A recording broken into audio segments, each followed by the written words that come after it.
After this, Jesus went around in Galilee, purposely staying away from Judea because the Jews there were waiting to take his life. But when the Jewish feast of tabernacles was near, Jesus' brothers said to him, "You ought to leave here and go to Judea, so that your disciples may see the miracles you do. No one who wants to become a public figure acts in secret. Since you are doing these things, show yourself to the world." For even his own brothers did not believe in him. Therefore Jesus told them, "The right time for me has not yet come. For you any time is right. The world cannot hate you, but it hates me because I testify that what it does is evil. You go to the feast. I'm not yet going up to this feast because for me the right time has not yet come."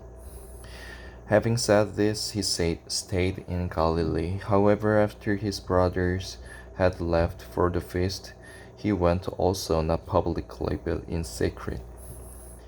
Now at the feast, the Jews were watching for him and asking, "Where is that man?" Among the crowds there was widespread whispering about him. Some said, "He is a good man." Others replied, "No, he deceives the people." But no one would say anything publicly about him for fear of the Jews. Not until halfway through the feast did Jesus go up to the temple courts and begin to teach.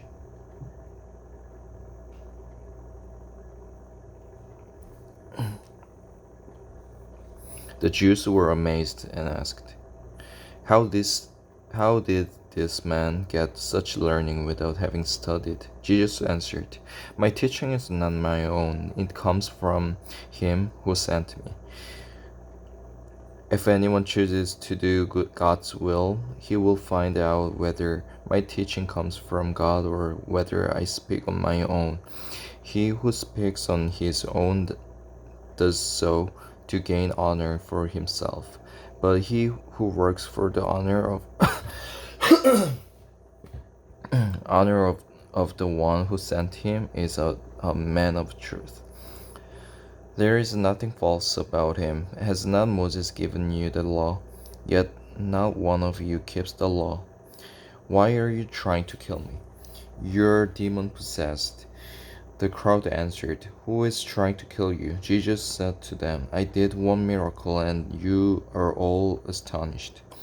Yet because Moses gave you circumcision, though actually it did not come from Moses but from the patriarchs, you circumcise a child on the Sabbath. Now if a child can be circumcised on the Sabbath so that the law of Moses may not be broken, why are you angry with me for healing the whole man on the Sabbath? Stop judging by mere appearances and make a right judgment." At that point, some of the people of Jerusalem began to ask, "Isn't this the man they are trying to kill?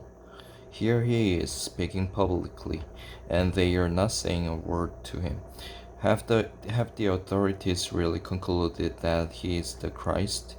But we know where this man is from. When the Christ comes, no one will know where he is from."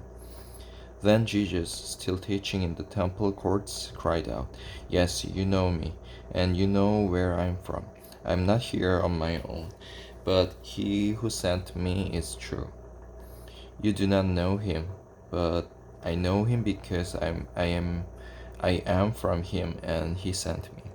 At this they tried to seize him, but no one laid a hand on him because his time had not yet come. Still many in the crowd put their faith in him. They said, "When the Christ comes, will he do more miraculous signs than this man?" The Pharisees heard the crowd whispering such things about him. Then the chief priests and the Pharisees sent temple guards to arrest him. Jesus said, I'm with you for only a short time, and then I go to the one who sent me. You will look for me, but you will not find me. And where I am, uh, you cannot come. The Jews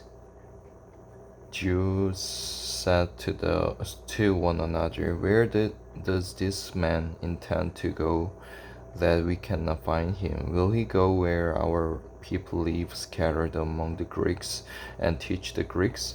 What did he mean when he said, You will look for me, but you will not find me? And where I am, you cannot come. On the last and greatest day of the feast,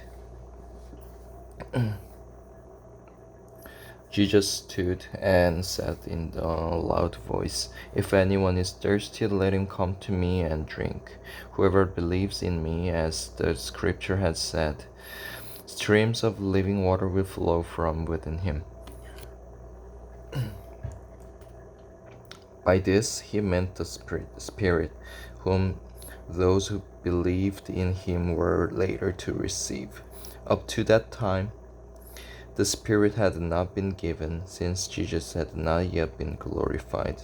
On hearing his words, some of the people said, Surely this man is the prophet. Others said, He is the Christ. Still others asked, How can the Christ come from Galilee? Does not the scripture say that the Christ will come from David's family and from Bethlehem, the town where David lived? Thus, the people were divided because of Jesus. Some wanted to seize him, but no one laid a hand on him.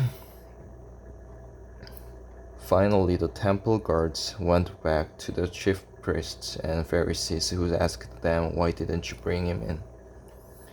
No one ever spoke the way this man does, the guards declared. You mean he has deceived you also? The Pharisees retorted, Has any of the rulers or the Pharisees believed in him? No, but this mob that knows nothing of the law, there is a curse on them.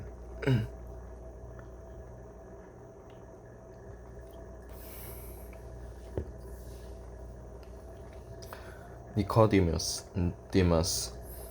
who had gone to Jesus earlier and who was one of their own number, asked, Does our law condemn anyone without first hearing him to find out what he is doing? They replied, Are you from Galilee too?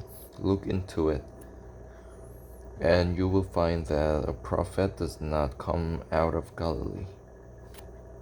Then each went to his own home.